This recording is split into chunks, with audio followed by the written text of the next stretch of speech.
Halo teman-teman, ketemu kembali dengan saya di channel YouTube Sahat Tobing.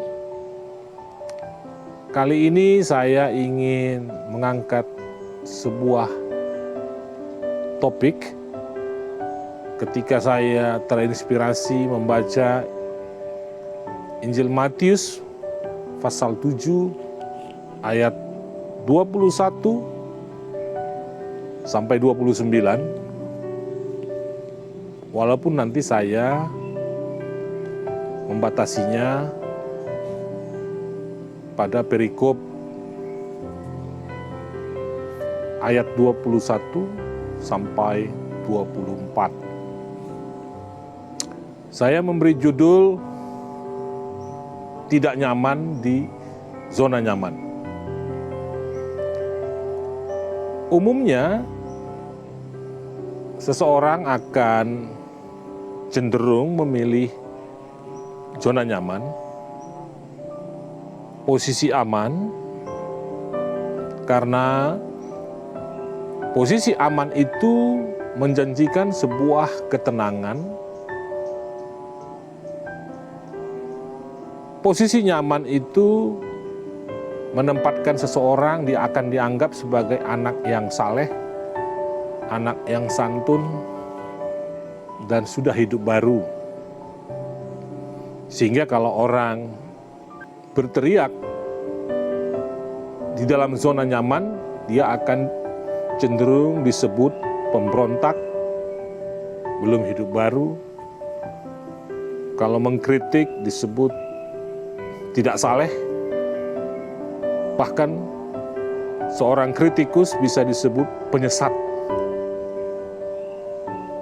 Itu yang sering menguasai wacana baik di gereja maupun di dunia politik, ekonomi, dan lain sebagainya. Nah, kita senang dengan sebutan anak yang saleh, santun, sudah hidup baru, sehingga kita akan cenderung diam dan membiarkan segala sesuatu berjalan apa adanya. Meskipun kita bisa melihat secara langsung ada ketidakbenaran, ada kejahatan, ada kepura-puraan, ada yang pura-pura baik, ada yang merasa benar padahal dia tidak benar. Atau sebaliknya, takut disebut pemberontak, atau mungkin dianggap pendosa.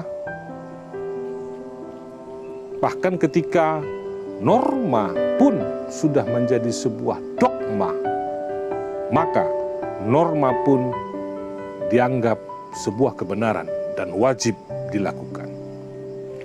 Meskipun ada banyak terlihat kejahatan terselubung yang bisa saja dibungkus dengan hal-hal yang rohani. Teman-teman sekalian, saudara-saudaraku, penampilan luar menjadi syarat utama penilaian seseorang itu benar atau salah. Penampilan luar, menurut saya, tidak bisa menjadi ukuran utama di dalam memberikan penilaian kepada seseorang benar atau salah. Kadang misalnya kita menganggap kalau orang sudah bisa mengatakan haleluya, puji Tuhan, haleluya, puji Tuhan, maka dianggap orang itu sudah memiliki spiritualitas tinggi. Saya mau mengatakan bahwa hati-hati dengan kejahatan yang dibungkus dengan hal-hal yang kelihatan rohani. Karena itu bisa lebih jahat dan lebih kejam. Teman-teman sekalian, ketika saya membaca teks Matius pasal 7, ayat 21 dan 22, dicatat di sana, bukan setiap orang yang berseru kepadaku, Tuhan, Tuhan, bukan Setiap orang yang berseru kepadaku, Tuhan, Tuhan, yang akan masuk ke dalam kerajaan sorga. Melainkan dia yang melakukan kehendak Bapakku yang di sorga. Artinya, sampai berbuih pun Anda mengatakan haleluya, puji Tuhan. Tetapi jika ucapanmu itu hanyalah untuk menyenangkan telinga dan Anda mendapatkan pujian bahwa Anda memiliki spiritualitas yang tinggi, maka Anda menjebak dirimu sendiri. Di ayat 23 dikisahkan di situ, Allah mengatakan, aku tidak mengenal engkau. Saudara-saudaraku, kalau tadi dikatakan melakukan kehendak Bapakku yang di sorga, apa itu kehendak Bapakku? Matius pasal 22 ayat 37 sampai 40. Dicatat di sana. Kasihilah Tuhan Allahmu dengan segenap hatimu, dan dengan segenap jiwamu, dan dengan segenap akal budimu. Itulah hukum yang terutama dan yang pertama. Segenap hatimu, segenap jiwamu, segenap akal budimu, keseluruhan jasmani. Ini dijadikan untuk menerjemahkan bagaimana kita mengasihi Allah. Itu hukum yang pertama dan terutama. Dan hukum kedua yang sama dengan itu ialah, kasihilah sesamamu manusia seperti dirimu sendiri. Pada kedua hukum inilah tergantung seluruh hukum Taurat dan kitab para nabi. Jadi jelas ya, kehendak Bapakku itu belum tentu sama dengan kehendakmu. Jadi jangan paksakan kehendakmu, kehendak pribadimu, itu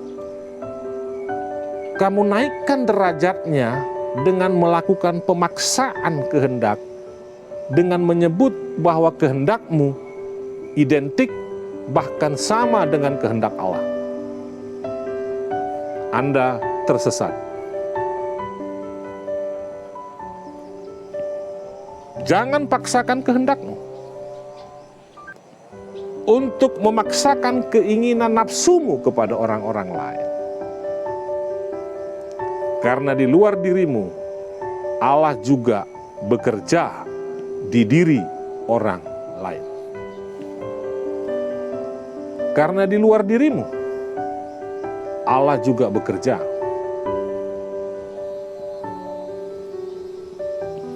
Sikap inilah, saudara-saudaraku sekalian, teman-teman, yang ingin dibongkar dan dikritik oleh teks ini.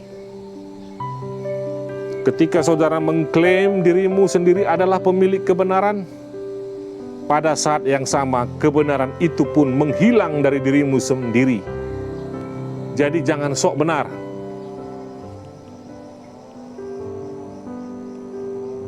Teman-teman sekalian, kita kan sering terjebak pada klaim kebenaran yang sebetulnya klaim kebenaranmu itu sangat jauh dari kebenaran hukum kasih itu. Lalu Anda mengatasnamakan siapa? Mikir. Lalu ayat 22. Pada hari terakhir banyak orang akan berseru kepadaku, Tuhan, Tuhan, bukankah kami bernubuat demi namamu, dan mengusir setan demi namamu, dan mengadakan mukjizat demi namamu juga. Astaga, mungkin saya tidak mau mengatakan bahwa mukjizat tidak ada, nubuat tidak ada, atau apapun itu. Saya tidak mau mengatakan itu semua tidak ada. Tetapi teks ini kan memberi informasi bahwa sejumlah perbuatan perilaku yang menurut seseorang itu sudah tepat, meskipun isinya ngawur, bahkan mungkin paradoks atau bertentangan dengan prinsip-prinsip kasih tadi, ini yang ingin didekonstruksi, ini yang ingin dibongkar, ini yang ingin diruntuhkan. Inilah yang sering saya katakan bahwa kita senang memasuki sebuah area jebakan. Jebakan yang dibangun di antara agama dengan keimanan. Keimanan sebagai pengikut Kristus. Umumnya, rasa beragama itu bisa mengatasi rasa keimanan. Bahkan rasa beragama kita itu mendominasi keimanan, bahkan mengalahkan keimanan kita kepada Kristus. Maka yang muncul adalah ritual formalistik, ritual sektarian, cari jiwa untuk pindah agama. Padahal yang diinginkan adalah agar banyak jiwa mengenal Kristus dan mengimani Kristus. Teman-teman, supaya jangan salah kaprah, bagi yang non beragama Kristen bisa juga membaca teks ini. Bahwa ketika dia bukan Kristen, bukan beragama Kristen, maka dia bisa membaca teks ini. Bahwa ketika dia membaca teks ini, lalu dia mengatakan bahwa aku ingin mengikuti Kristus dengan agamaku sendiri, yang tentu berbeda dengan saudara. Apakah bisa? Bisa.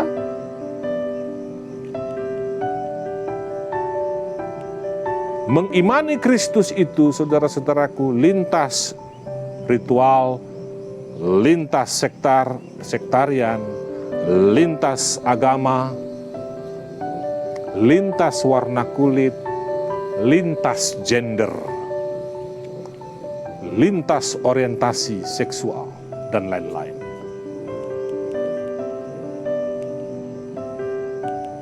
Kristus sering sekali kita jebak dengan agama kita.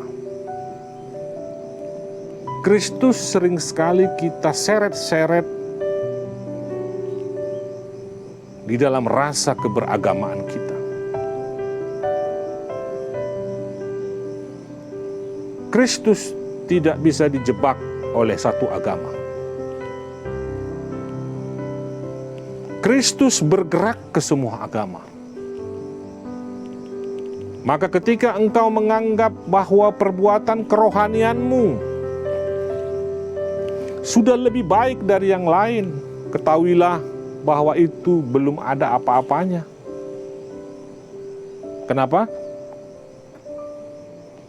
Ketika engkau masih meniadakan hukum kasih, maka ritualmu sia-sia. Hukum kasih tadi disebut bagaimana dia mengatasi hukum Taurat dan kitab para nabi. Itu landasan fundamental. Itulah yang membackup cakrawala berpikir kita, berteologi, beriman, bermasyarakat. Saudara-saudaraku, teman-teman sekalian, kembali saya mau mengatakan kepada teks yang di atas, yang saya rujuk dari teks hukum kasih tadi, bahwa ada 3 hal yang penting. Bagaimana segenap hatimu, jiwamu, akal budimu. Ketiga aspek ini tidak bisa ditiadakan. Keseluruhan jasmania dari setiap manusia yang menganggap juga bahwa orang lain yang di hadapannya, yang di sekelilingnya itu juga menggambarkan segenap hati, jiwa, dan akal budinya untuk mengenal Allah yang mungkin berbeda dengan caramu. Maka mengapa teks kemudian mengatakan ternyata ritual formalistikmu, ternyata anggapan kebenaran pada dirimu itu tidak ada maknanya apa-apa ketika muncul kata enyahlah dari hadapanku. Nah, kita bisa merefer misalnya juga ketika di dalam Kejadian pasal 6 ayatnya yang ke-9 sampai sekitar 22. Nuh muncul sebagai tokoh di dalam narasi Kejadian pasal 6. Dia diletakkan sebagai tokoh minoritas yang berhadap-hadapan dengan kerakusan. Nuh berhadap-hadapan dengan kelicikan, kemunafikan, dan kejahatan manusia di bumi. Termasuk yang pura-pura baik, pura-pura rohani.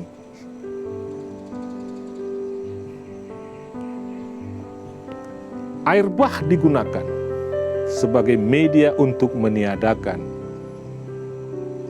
manusia jahat dan kejahatan itu sendiri. Yang oleh Matius pasal 7 ayat 23 dikatakan, aku tidak pernah mengenal kamu, enyahlah daripadaku, kamu sekalian pembuat kejahatan.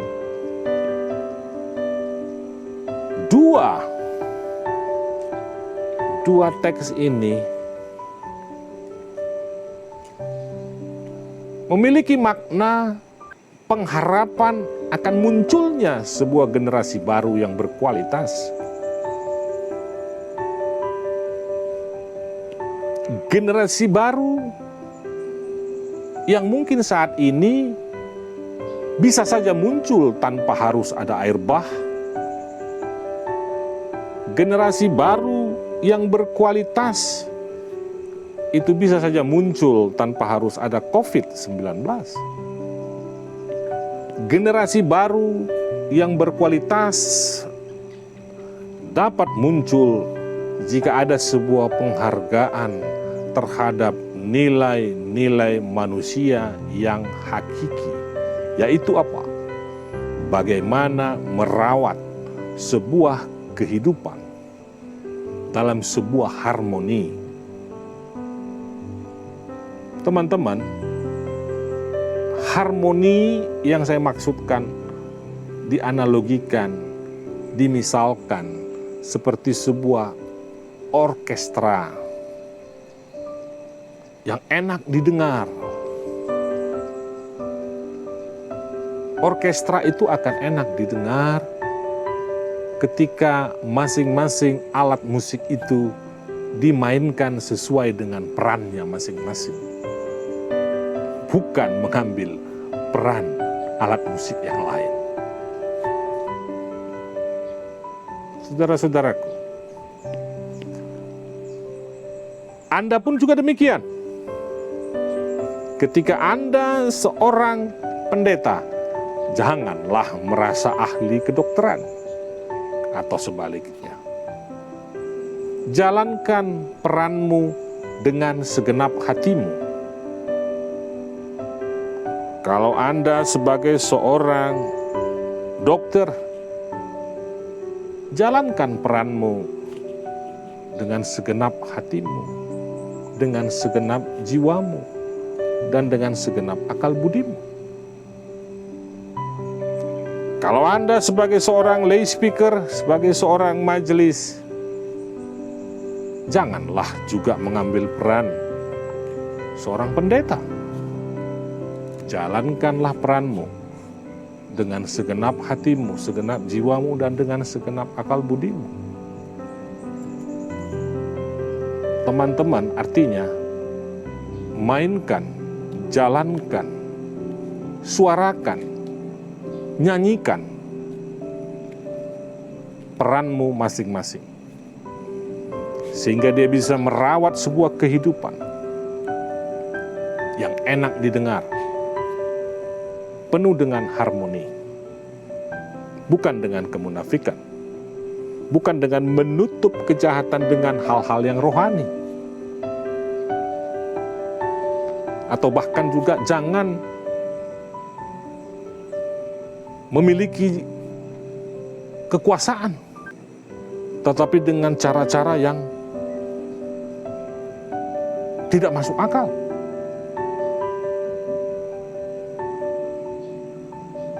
Akhirnya, mari kita rawat kehidupan. Kita pelihara sebuah harapan hidup.